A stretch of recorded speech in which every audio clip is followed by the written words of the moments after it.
Captain Sarah Mitchell walked through the halls of Edwards Air Force Base like any other maintenance officer.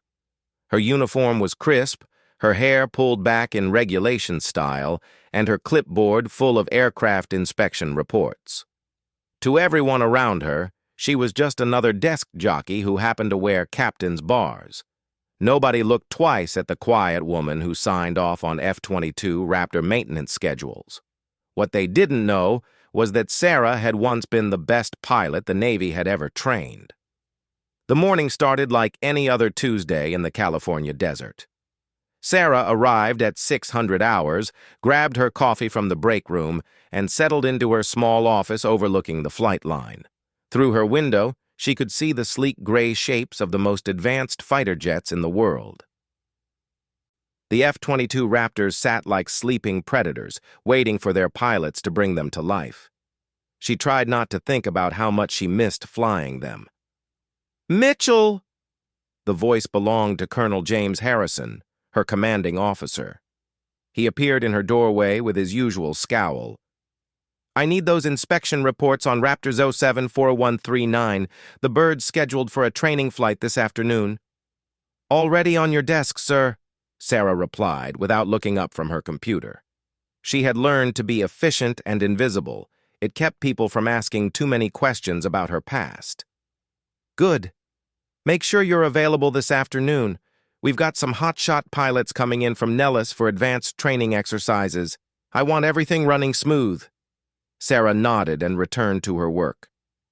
She had seen dozens of these training exercises over the past 2 years. Young pilots, fresh from Top Gun or other advanced programs, would come to Edwards to test themselves against the F-22's capabilities. They always arrived with swagger and confidence, thinking they were the best pilots in the world. She used to be one of them.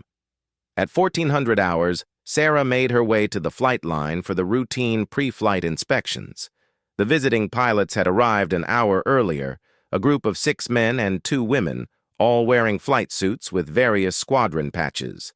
They stood near their assigned aircraft, going through their pre-flight briefings with the local instructors. "Look at them," said Master Sergeant Rodriguez, the chief mechanic. He had walked up beside Sarah as she checked her clipboard. "Think they're gods because they can fly a fighter jet." Sarah smiled slightly. "They're good pilots, Sergeant. They wouldn't be here otherwise." "Maybe. But flying and fighting are 2 different things. Most of these kids have never seen real combat." Rodriguez didn't know that Sarah had seen plenty of combat. 3 deployments to the Middle East, over 200 combat sorties, and a record that would have made any pilot jealous.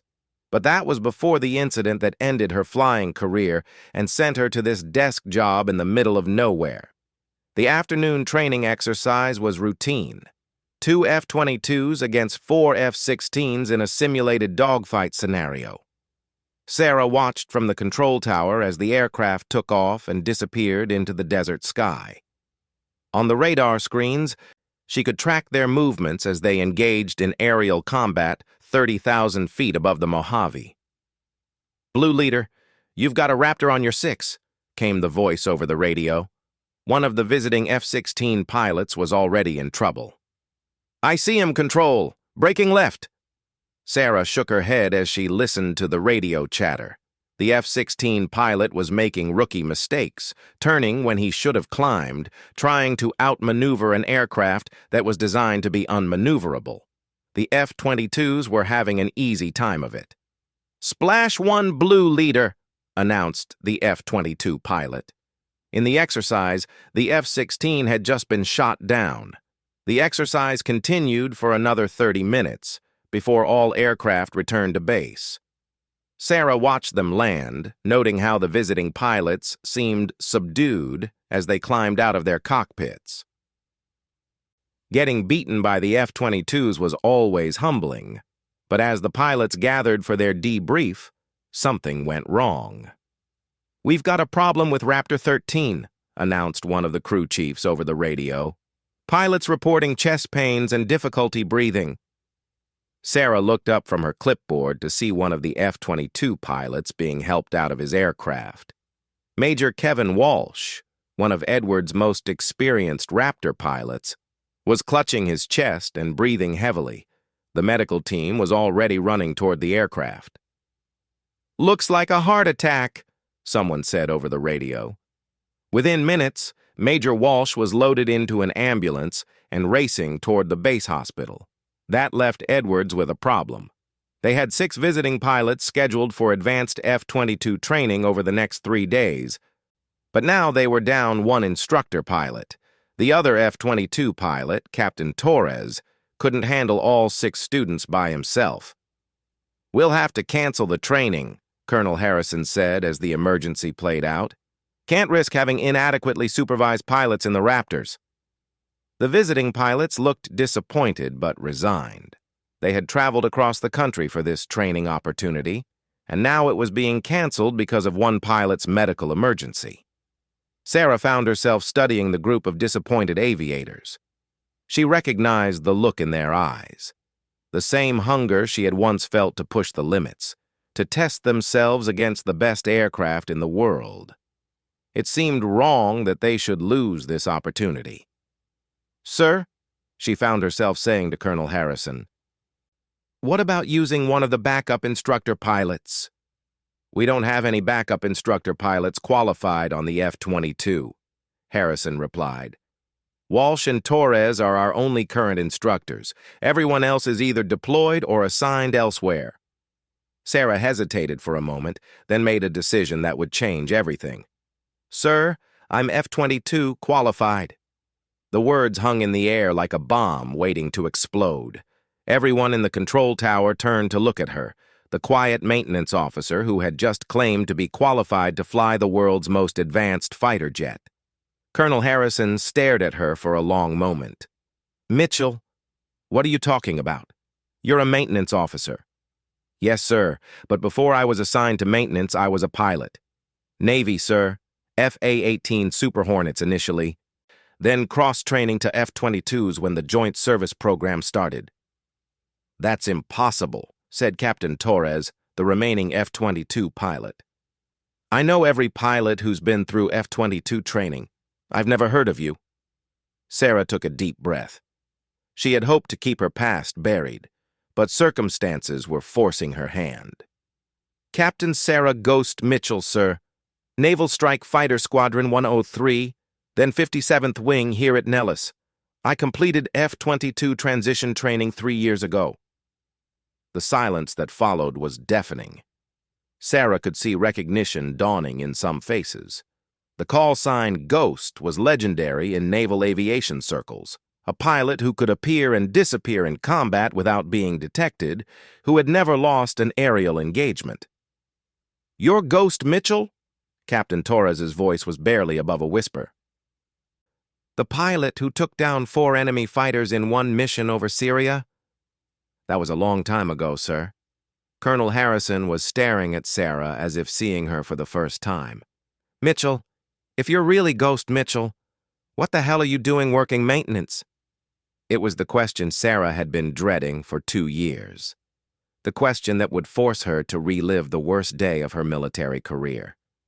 "That's classified, sir, but I can tell you that my flight status was suspended pending an investigation. The investigation has been completed, and my flight status has been quietly restored. I just chose not to return to flying." "Why not?" Sarah looked out at the F-22s sitting on the tarmac, their sleek forms gleaming in the afternoon sun. "Sometimes when you've seen enough combat, sir, you need time to remember why you started flying in the first place." The radio crackled with an update from the hospital. "Control, this is base medical.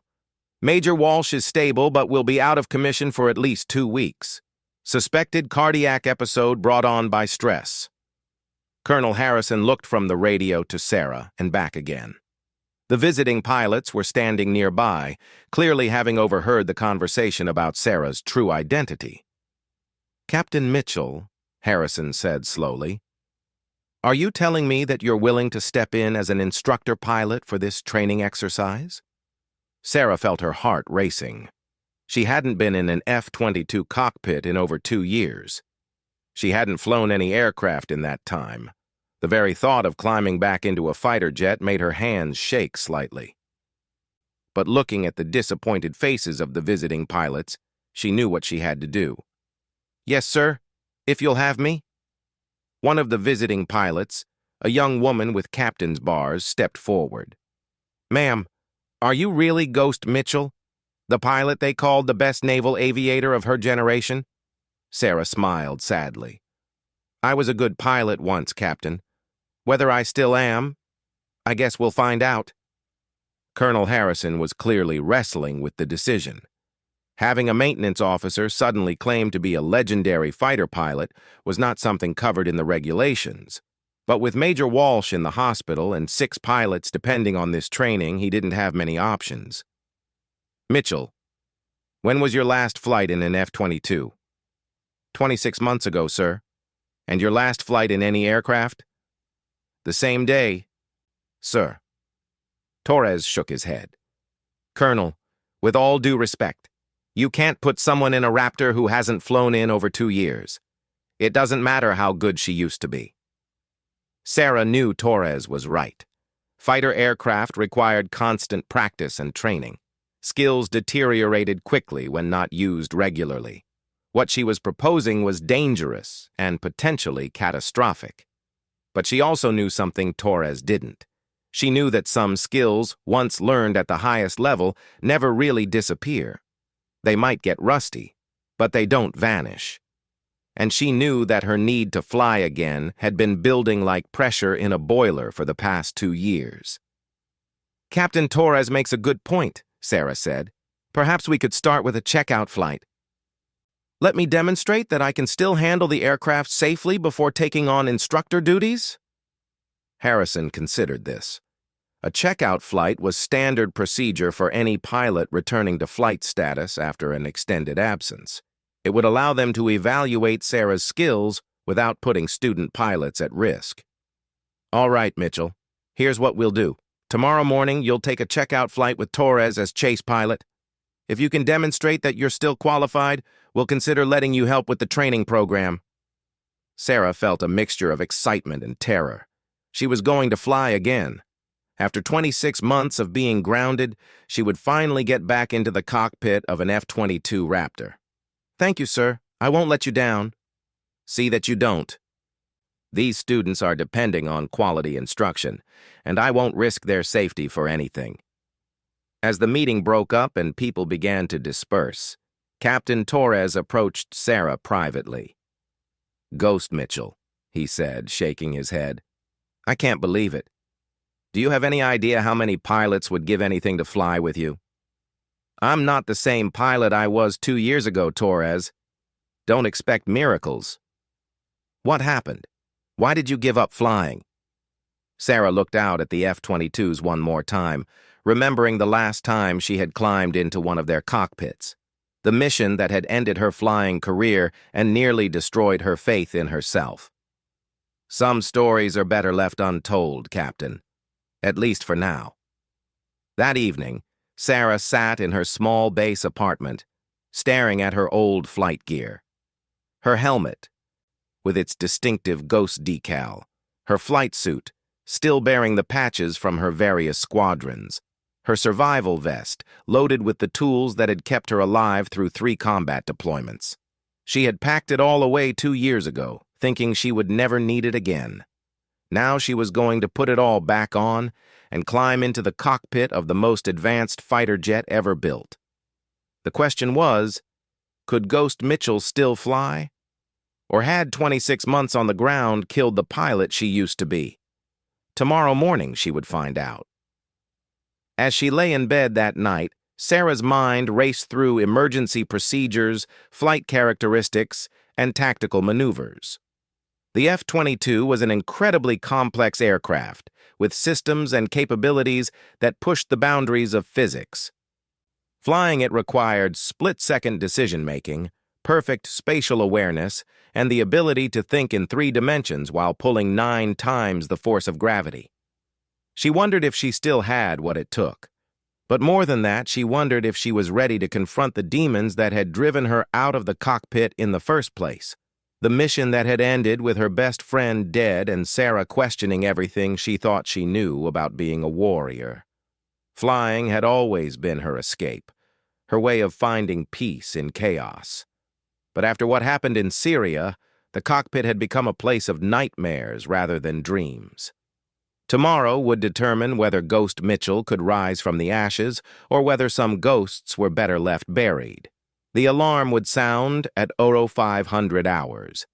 In 12 hours, Sarah would either reclaim her identity as one of the world's best fighter pilots, or she would crash and burn in front of everyone who had once believed in her legend. Either way, there was no turning back now. Sarah woke up at 0430 hours, 30 minutes before her alarm. She had barely slept, her mind cycling through flight procedures and combat maneuvers like a broken record. Her hands were steady as she pulled on her flight suit for the first time in 26 months, but her heart was hammering against her ribs. The fabric felt strange against her skin after so long in regular uniforms. Every patch, every zipper, every piece of equipment brought back memories she had tried to bury. The ghost patch on her shoulder seemed to stare back at her accusingly, asking why she had abandoned what she was born to do. By 0530 hours, she was in the squadron briefing room with Captain Torres. The F-22 sat outside in the morning darkness, their forms barely visible against the desert landscape. Ground crews were already performing pre-flight preparations, their flashlights dancing across the aircraft like fireflies. "All right, Ghost," Torres said, spreading out charts and checklists on the briefing table. "Let's talk about what we're going to do up there. This isn't a joyride. I need to see that you can still handle this bird safely." Sarah nodded, studying the flight plan. It was a standard checkout profile: takeoff, basic maneuvers, emergency procedures, air-to-air combat maneuvering, and landing. Nothing she hadn't done hundreds of times before, but everything felt new and terrifying after her long absence from the cockpit. "We'll start with basic formation flying," Torres continued, "then progress to individual maneuvers. I want to see clean handling, proper energy management, and situational awareness. If at any point I think you're unsafe, we're coming straight home." "Understood." "Ghost, I have to ask. The rumors about Syria, what really happened out there?" Sarah's hands tightened on the briefing materials. Even 2 years later, the memories of that day could overwhelm her without warning. The radio calls, the confusion, the split-second decision that saved her life, but cost her everything she thought she knew about herself. "That's not relevant to today's mission, Captain." Torres studied her face for a moment, then nodded. "Fair enough. But Ghost, whatever happened, you need to leave it on the ground. Up there, you can't afford to have your head anywhere but in the cockpit." "I know that." At 0615 hours, they walked out to their aircraft. Sarah's F-22 was tail number 074141, a bird she had flown many times before her exile to the maintenance world. As she approached the sleek gray fighter, muscle memory took over. Her eyes automatically scanned for any obvious problems: loose panels, fluid leaks, damage to the control surfaces. The crew chief, Staff Sergeant Williams, was waiting by the ladder with her pre-flight inspection checklist. "Morning, Captain," Williams said, then paused as he recognized her. "Wait a minute. Aren't you the maintenance officer? What are you doing in a flight suit?" "Turns out Captain Mitchell has some hidden talents," Torres called out from his aircraft 20 yards away. Williams looked confused, but handed over the checklist. "Well, she's all yours, Captain. Engines are good, all systems check out normal, and we've loaded her with training rounds for air-to-air work." Sarah began her walk-around inspection, checking every inch of the aircraft with the thoroughness that had kept her alive through 3 combat deployments. Her hands moved automatically across control surfaces, checking for proper movement and secure attachment. She inspected the engine intakes for foreign objects, verified that all access panels were secure, and confirmed that the external fuel tanks were properly installed. Every movement felt natural, like putting on an old glove. This was what she had been trained for, what she was born to do. For a moment, the terror and uncertainty faded away, replaced by the familiar comfort of pre-flight routine.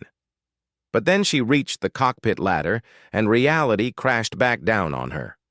The last time she had climbed into an F-22 cockpit, she had been leading a four-ship formation on a combat air patrol over Syria. She had been confident, aggressive, ready for anything the enemy might throw at her. She had also been naive enough to think that being a good pilot was enough to keep everyone safe. She had learned differently that day. "Ghost, you okay?" Torres had walked over from his aircraft, concern evident in his voice. "Yeah, just getting reacquainted." "Take your time. There's no rush." Sarah forced herself to climb the ladder and settle into the ejection seat. The cockpit felt like coming home and walking into a tomb at the same time. Every switch, every display, every control was exactly where she remembered it. But overlaying the familiar comfort was the memory of another cockpit, another day, when everything had gone wrong despite perfect preparation. She strapped herself in with practiced efficiency, her hands moving through the startup checklist without conscious thought. The F-22 systems came online one by one: navigation, communications, radar, weapons. The heads-up display painted glowing symbols across the canopy, turning the world outside into a video game where life and death hung in the balance of split-second decisions. "Ghost, radio check," came Torres's voice over the intercom. "Loud and clear, Ghost flight lead." "Ghost flight lead?" Torres laughed. "I'm the instructor pilot here. I should be lead." Sorry, old habits. Force of habit. But it wasn't really habit. For just a moment, Sarah had slipped back into her old persona, the squadron commander who had led from the front and never asked anyone to take risks she wouldn't take herself. The pilot who had earned her call sign by appearing in enemy airspace like a phantom, striking hard and vanishing before anyone knew what hit them. The engine startup sequence was flawless. The two Pratt & Whitney turbofans spooled up with their characteristic whine, building to a throaty roar that vibrated through the aircraft's frame. Sarah felt the familiar surge of adrenaline that came with controlling one of the most powerful machines ever built. "Edwards ground. Ghost formation. Request taxi." "Ghost formation. Taxi to runway 22. Winds 2I-40 at 8. Altimeter 3015. The F-22 rolled forward with barely a touch of throttle, its massive engines providing more than enough thrust to move the aircraft at taxi speeds. Sarah felt her muscle memory taking over, her feet working the rudder pedals to keep the aircraft tracking straight down the taxiway. But her hands were shaking. Not much, just a slight tremor that made the stick vibrate in her grip. She tightened her hold, trying to force steadiness through willpower alone. The last thing she needed was for Torres to notice that she was falling apart before they even took off. At the runway hold line, they completed their final checks: control surfaces, engine parameters, flight instruments, weapon systems. Everything was normal. Everything was ready. But Sarah's heart was racing like she was already in combat. "Ghost formation cleared for takeoff." "Roger, cleared for takeoff. Ghost 2, you ready?" "Ready when you are, Ghost 1." Sarah had instinctively taken the lead position, and Torres had allowed it. Whether he was testing her or simply recognizing her superior experience, she didn't know. What she did know was that the moment of truth had arrived. She pushed the throttles forward to military power, feeling the F-22 surge forward with authority. The acceleration was stunning, even after all her years flying high-performance aircraft. The Raptor gathered speed like a rocket, the runway markers blurring past at an ever-increasing rate. At 180 knots, she pulled back on the stick and felt the aircraft leap into the air with an eagerness that bordered on violence. The ground fell away beneath them as they climbed into the desert sky, two gray shapes arrowing upward into the morning sunlight. Ghost 1, Nice takeoff, Torres radioed.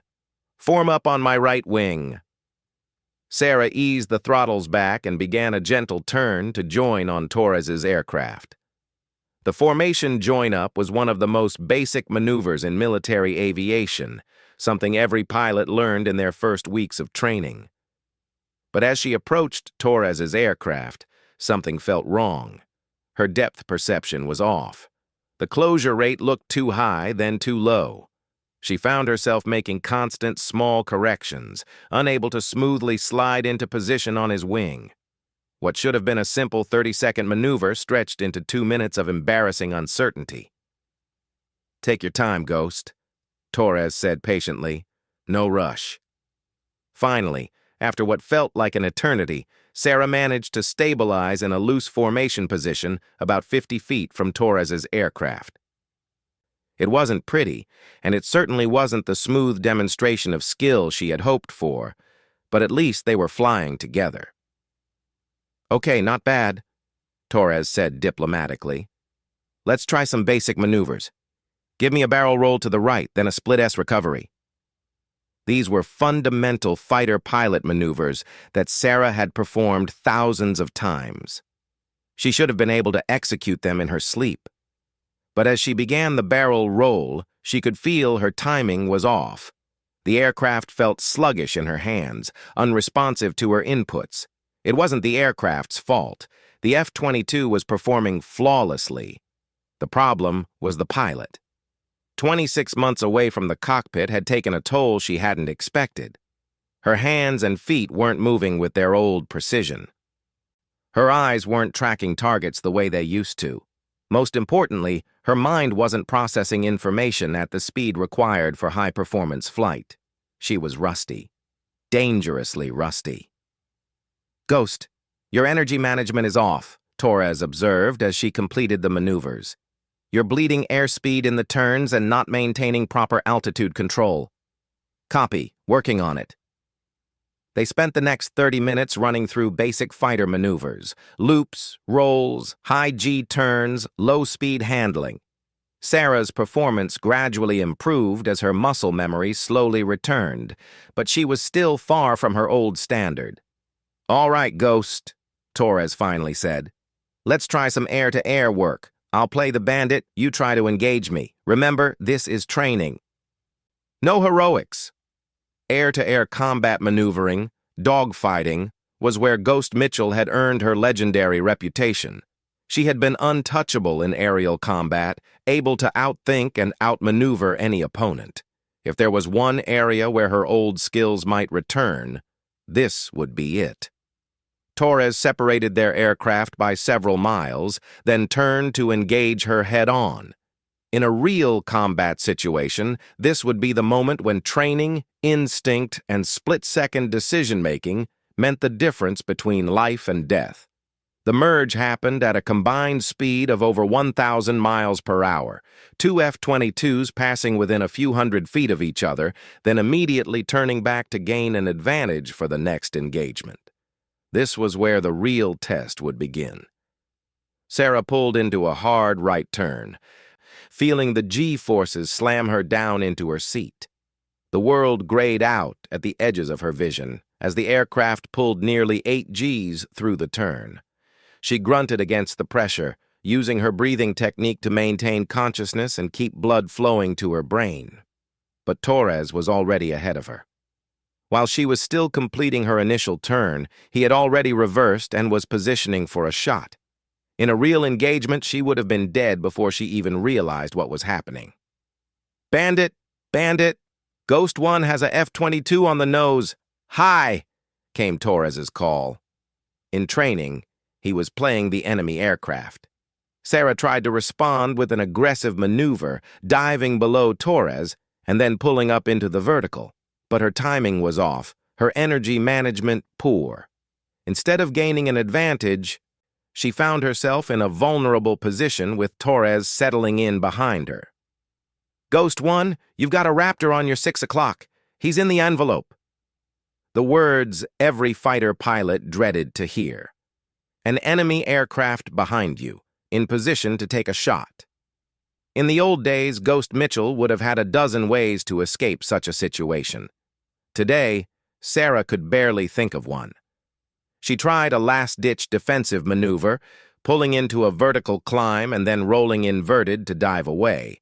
But Torres stayed with her effortlessly, his more recent training and sharper skills allowing him to match her every move.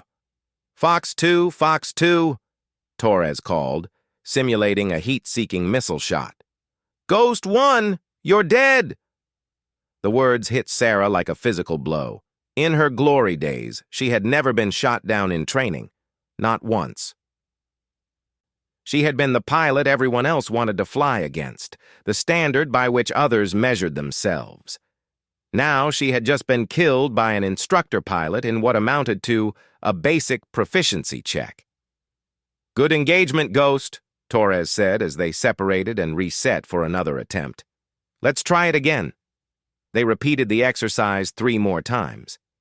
Each time, Sarah's performance improved slightly as her reflexes began to return. But each time, Torres outmaneuvered her and scored a simulated kill. By the end of the training period, she was exhausted, frustrated, and seriously questioning whether she belonged back in a fighter cockpit. "All right, Ghost, let's head home," Torres finally said. "We'll debrief on the ground." The flight back to Edwards was conducted in relative silence. Sarah focused on basic aircraft control, trying to rebuild her confidence with simple, fundamental flying. The landing approach was better than her earlier maneuvers, but still far from the precision she had once demanded of herself. As they taxied back to the ramp, Sarah felt a crushing sense of disappointment. She had hoped that her old skills would return quickly, that muscle memory and natural talent would overcome the long absence from flying. Instead, she had demonstrated that Ghost Mitchell might be gone forever, replaced by a pilot who couldn't even hold her own in a training engagement. The post-flight debrief was held in the same briefing room where they had started the morning. Torres spread out his notes and began reviewing their flight, pointing out her mistakes and areas for improvement. "Overall, not bad for someone who hasn't flown in 2 years, he began diplomatically. "Your basic aircraft handling is sound, and your situational awareness is better than most pilots I've seen.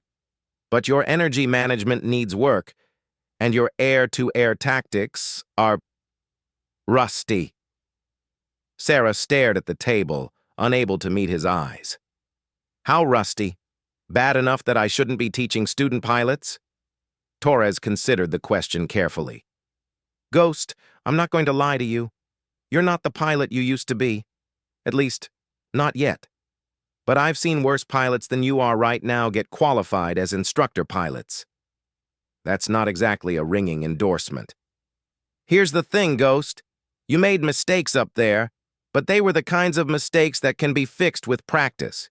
Your fundamental skills are still there. They're just buried under 2 years of rust. With some focused training, you could be back to your old level in a matter of weeks." Sarah looked up at him. "Do you really believe that?" "I do.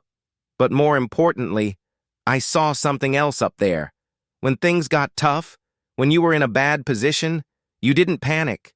You didn't give up. You kept fighting, kept trying to improve your position. That's not something you can teach. That's the mark of a true fighter pilot." The words gave Sarah a small spark of hope, but she was still uncertain. "What do you recommend?"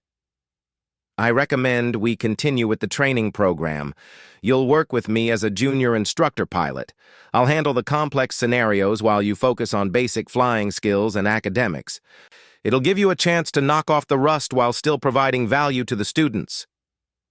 It wasn't the triumphant return Sarah had hoped for, but it was a chance to get back into the air. After 2 years on the ground, that was worth more than her pride.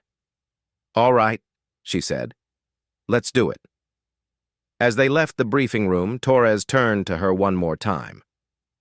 "Ghost, can I ask you something personal?" "You can ask." "What happened in Syria?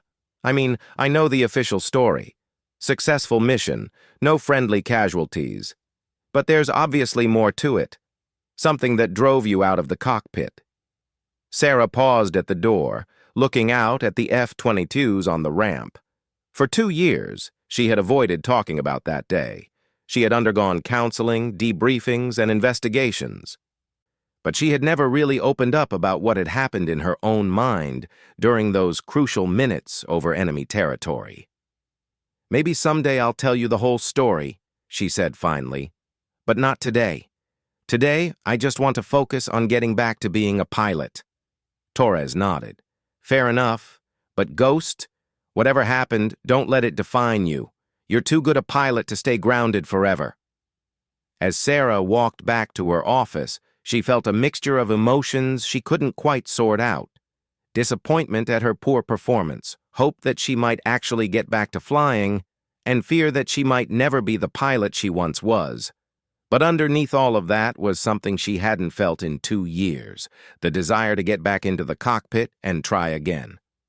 That afternoon, the 6 visiting pilots gathered in the briefing room for their first session with their new instructors. Sarah sat quietly in the back as Torres introduced her. "Ladies and gentlemen, I'd like you to meet Captain Sarah Mitchell. Some of you may know her by her call sign, Ghost. She'll be serving as our second instructor pilot for this training program." The reaction was immediate and electric. The young pilot stared at Sarah with a mixture of awe and disbelief. Ghost Mitchell was a legend in naval aviation, and now she was sitting in the same room with them. "Ma'am," said Captain Jennifer Hayes, the young female pilot who had spoken up the day before, "is it true you shot down 4 enemy aircraft in a single engagement?" Sarah felt uncomfortable with the attention, but she answered honestly. "That was a long time ago, Captain. Today, I'm just here to help you become better F-22 pilots." Over the next hour, Torres briefed the students on their training program while Sarah listened and observed. These were good pilots, she could tell. They had the confidence and skill that came with earning their wings in high-performance aircraft. But they also had the subtle arrogance that came with never having been truly tested. She wondered what they would think if they knew that just that morning their legendary instructor had been shot down 4 times in a row by a routine training flight. But as the briefing continued and the students asked intelligent questions about F-22 tactics and capabilities, Sarah felt something stirring inside her. These pilots wanted to learn, wanted to improve, wanted to push themselves to the next level.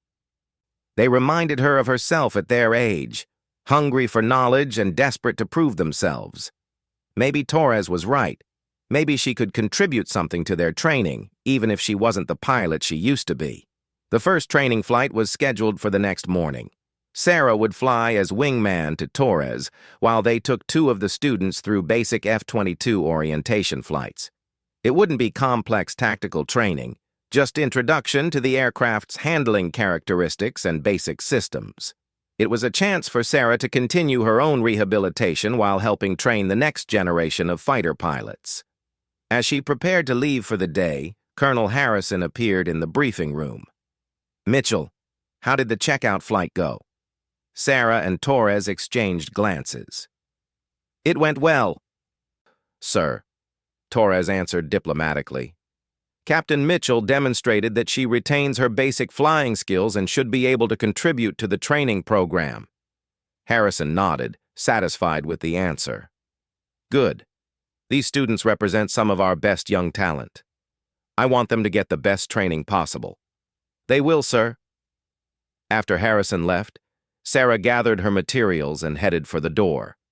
But Torres stopped her with one final comment. "Ghost, I meant what I said earlier. You're going to be fine. But tomorrow, when we take those students up, remember something. They're not looking for perfection from you. They're looking for leadership, and that's something you've never lost." As Sarah drove home that evening, she reflected on the day's events. Her return to flying had been humbling, even embarrassing at times, but it had also reminded her why she had fallen in love with aviation in the first place. Tomorrow, she would get back into the cockpit. Tomorrow, she would try again. And maybe, gradually, Ghost Mitchell would find her way back from wherever she had been hiding for the past 2 years. The road back to her former greatness would be long and difficult, but for the first time since Syria, Sarah believed it might actually be possible. 3 days into the training program, Sarah was finally beginning to feel like a pilot again. Her air-to-air combat skills were slowly returning, and her confidence in the F-22 systems was growing with each flight. The visiting pilots had proven to be excellent students, quick to learn and eager to push their limits under careful supervision. But everything changed on Thursday morning when the alarm klaxon began wailing across Edwards Air Force Base. Sarah was in the briefing room preparing for the day's advanced tactics training when the base-wide announcement crackled over the loudspeaker system. All personnel, this is not a drill.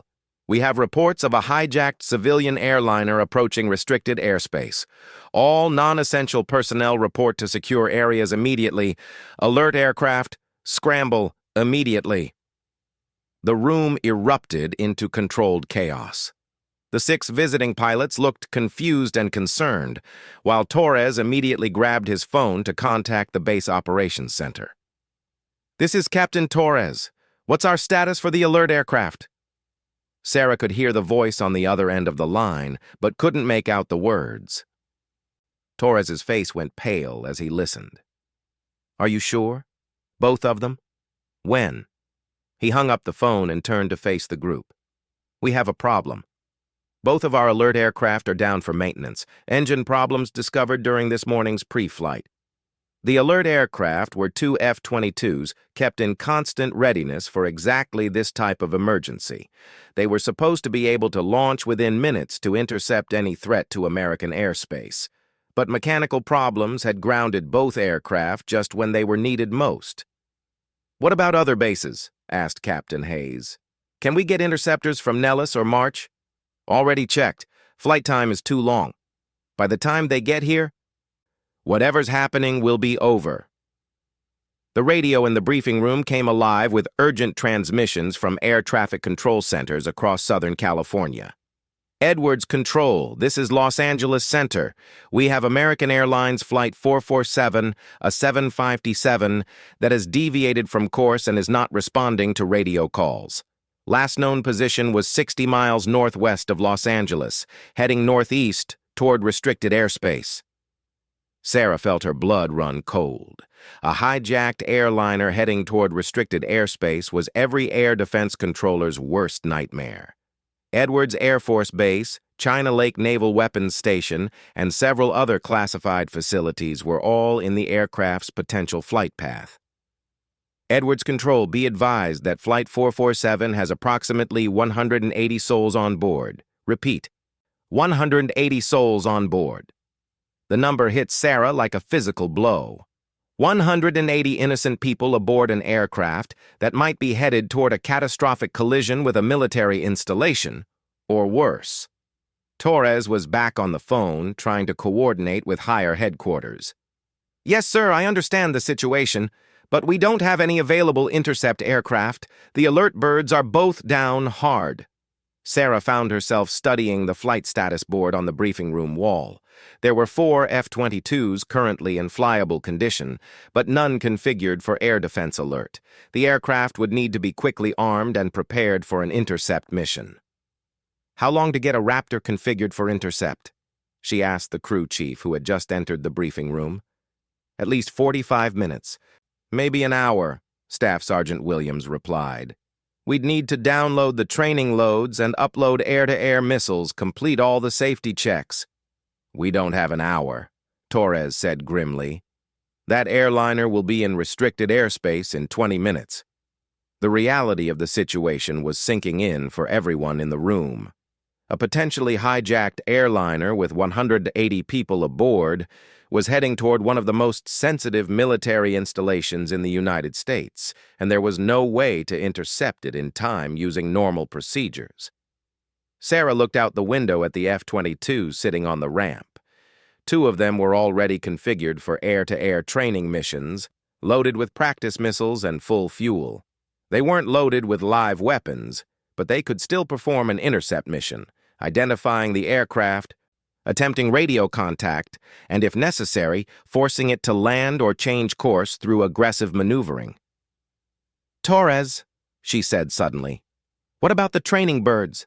The ones loaded for today's air-to-air exercise?" Torres followed her gaze to the aircraft outside. "They're not configured for alert intercept. No live weapons, no full defensive systems. But they can fly, and they can intercept. We might not be able to shoot down the airliner, but we can identify it, attempt communication, and try to force it to divert. Ghost, that's not how it works. There are protocols, authorizations required. We can't just launch fighters without proper coordination." But even as Torres spoke, Sarah could see the wheels turning in his head.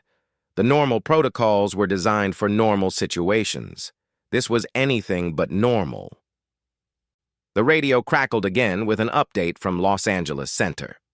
"Edwards Control, Flight 447 is now 40 miles from your location and maintaining course. We still have no radio contact. Request immediate intercept." Colonel Harrison burst through the briefing room doors, his face grim and determined. "Torres, what's our intercept capability?" "Sir, both alert aircraft are down. Earliest launch time for a configured bird is 45 minutes.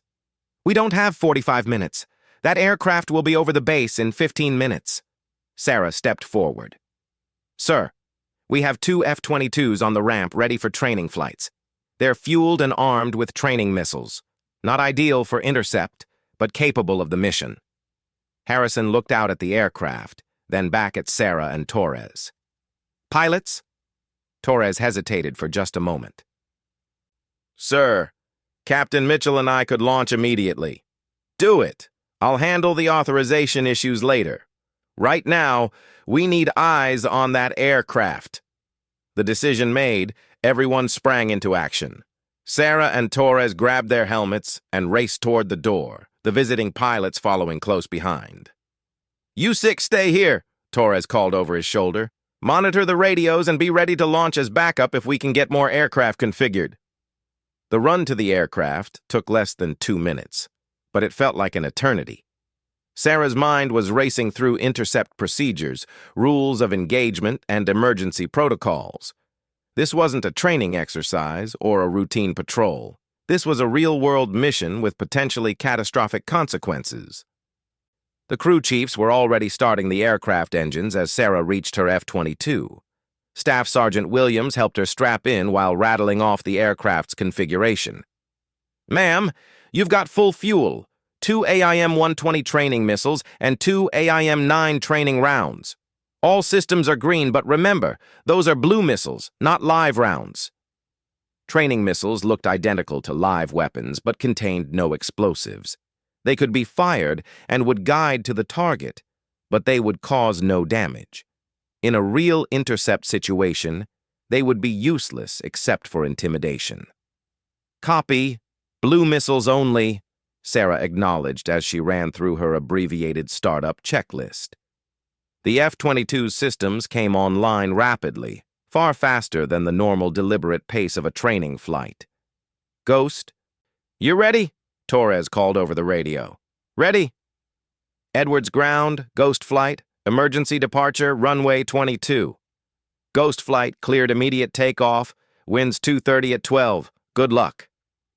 The takeoff was unlike anything Sarah had experienced since returning to flying. Instead of the careful, measured pace of training flights, this was an emergency scramble with lives hanging in the balance. The F-22s rolled down the runway and leapt into the air with urgent purpose. "Los Angeles Center Ghost Flight Airborne requesting vectors to intercept American 447. Ghost Flight target is bearing 285, range 35 miles, altitude unknown. Last radar contact showed northwest bound, speed approximately 300 knots. Sarah felt the familiar surge of adrenaline that came with a real mission. But this time, it was different from the combat sorties over Syria. This time, innocent civilians were in danger, not enemy combatants. "Ghost 2, let's climb to 20,000 and begin search pattern," Torres directed. "Copy. Ghost lead." As they climbed toward their intercept altitude, Sarah's mind raced through the possible scenarios they might encounter. Best case, mechanical problems had disabled the airliner's radios, and the crew was trying to reach the nearest suitable airport. Worst case, terrorists had taken control of the aircraft and were planning to use it as a weapon against a military target. Ghost flight, new contact bearing 290, range 25 miles, slow-moving target. This could be your bogey. Sarah activated her radar and immediately picked up the contact.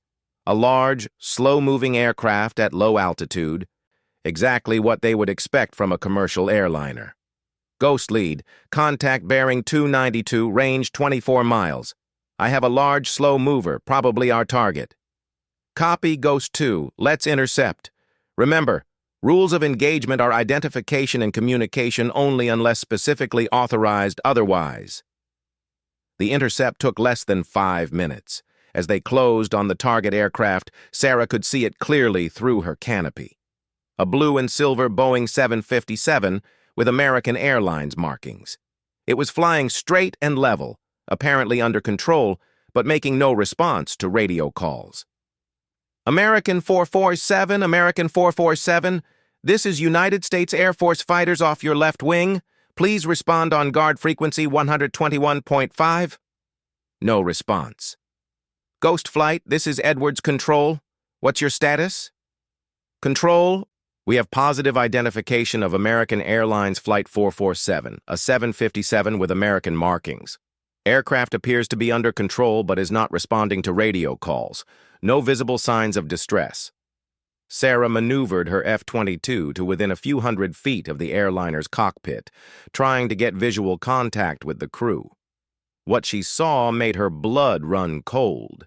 The cockpit windows were dark. She could see no movement, no signs of life from the flight crew.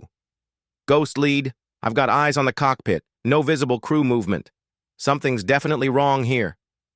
Torres moved his aircraft to the opposite side of the airliner, trying to get a different angle of view.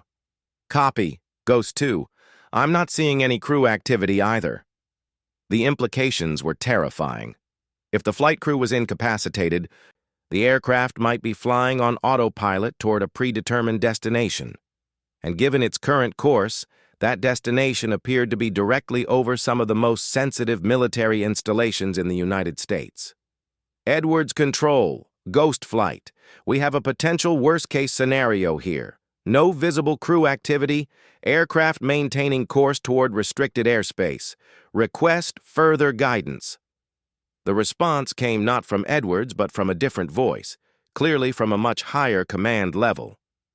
Ghost Flight, this is NORAD Command. You are authorized to take all necessary measures to prevent that aircraft from entering restricted airspace. Repeat, all necessary measures. Sarah felt her heart skip a beat. All necessary measures was military code for authorization to shoot down the airliner if required. The thought of firing missiles at an aircraft carrying 180 innocent people made her feel sick, but she also knew the potential consequences if a hijacked airliner reached its target. The attacks of September 11th had changed everything about how such threats were handled. Ghost Flight copies authorization for all necessary measures, Torres responded. Continuing intercept procedures. They tried everything they could think of to get the attention of the aircrew. Radio calls on multiple frequencies, visual signals from their aircraft, even flying directly in front of the airliner in an attempt to get someone's attention. Nothing worked. Ghost lead, we're running out of time, Sarah reported. Target is now 15 miles from restricted airspace. Copy Ghost 2, Edwards Control, Ghost Flight. Are there any other options? Any way to contact the aircraft or determine crew status? Ghost Flight, negative.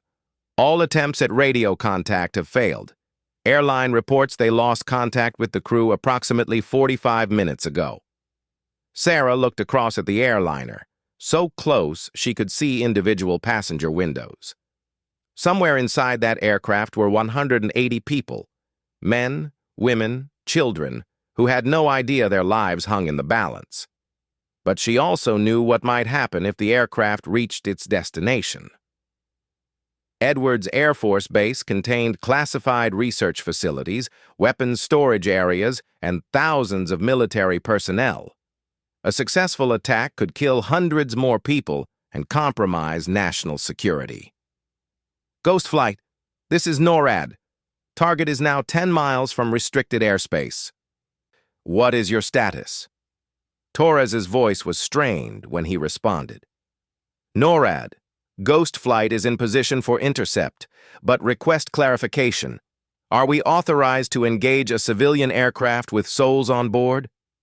The silence stretched for what felt like forever before the response came. Ghost Flight, you are cleared to engage if the target cannot be diverted by other means. The safety of ground installations and personnel is paramount. Sarah felt as though the bottom had dropped out of her stomach. They were being ordered to potentially shoot down an airliner full of innocent people. But then, something caught her eye. Ghost Lead, wait. I'm seeing movement in the cockpit. Sarah pulled her F-22 even closer to the airliner, close enough to clearly see into the cockpit windows. And there, slumped over the controls, she could see a figure in a pilot's uniform. I've got visual on what appears to be the pilot. He's slumped forward, possibly unconscious, but he's moving slightly. Ghost 2, can you determine if he's responsive? Sarah flew her fighter jet to within 100 feet of the cockpit and began rocking her wings, the international signal for "Follow me." After several attempts, she saw the pilot's head move slightly. Ghost Lead, I think he's coming around. The pilot just looked in my direction. For the next few minutes, Sarah maintained position just off the airliner's wing while trying to communicate through hand signals. Gradually, the pilot in the cockpit became more alert and responsive. Finally, miraculously, a voice crackled over the emergency radio frequency. Air Force fighters, this is American 447. Sorry for the radio silence. We had an electrical failure that knocked out most of our communications. Captain was unconscious from hypoxia due to pressurization problems, but he's coming around now. The relief that flooded through Sarah was overwhelming. Not a hijacking, not a terrorist attack, just mechanical problems that had incapacitated the crew and disabled their radios. American 447, this is Ghost Flight. Are you able to navigate to a suitable airport for landing? Ghost Flight, affirmative. We're declaring an emergency and requesting vectors to the nearest suitable field. We have injured passengers from the rapid decompression. Copy. American 447, stand by for vectors. Within minutes, air traffic control had the airliner turned toward March Air Reserve Base, where emergency medical facilities were waiting. The F-22s escorted the damaged aircraft all the way to a safe landing, ensuring there were no further problems. As they watched the 757 touch down safely on the runway at March, Sarah felt a mixture of emotions she couldn't quite define. Relief that the situation had ended without tragedy. Pride that they had successfully handled a potentially catastrophic emergency, but also a troubling realization about how close they had come to a terrible decision. Ghost Flight, this is Edwards Control. Outstanding work. Return to base for debrief.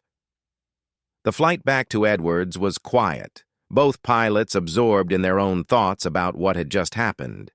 They had been minutes away from potentially having to shoot down an airliner full of innocent people. The fact that it had turned out to be a mechanical emergency didn't change the weight of that responsibility. As they taxied back to the ramp, Sarah could see a crowd of people waiting for them. Colonel Harrison, the visiting pilots, ground crews, and several officers she didn't recognize. Word had obviously spread quickly about the emergency intercept mission. The debrief took place in the base commander's conference room, with senior officers participating by secure video link from Peterson Air Force Base and the Pentagon. Sarah found herself answering detailed questions about the intercept procedures, the condition of the aircraft and crew, and the decision-making process that had led to the successful resolution.